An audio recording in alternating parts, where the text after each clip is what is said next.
Well, it's not like we haven't had this much snow before, but this is a little unusual for us in the last few years.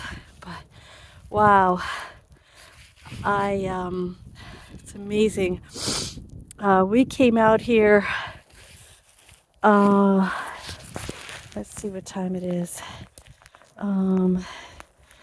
Well, it's been about an hour and a half we've been out here, and don't think I was the only one out here. My husband was inside, and he was pushing up on the plastic trying to get it to come down, but it's really stuck on the top, so we'll have to wait.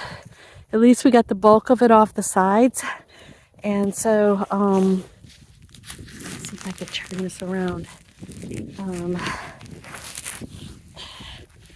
See, the sides are going to have to be brought away from the plastic on the sides just to protect the side plastic. But it's a really good workout. I wonder what you're doing on this snowy day.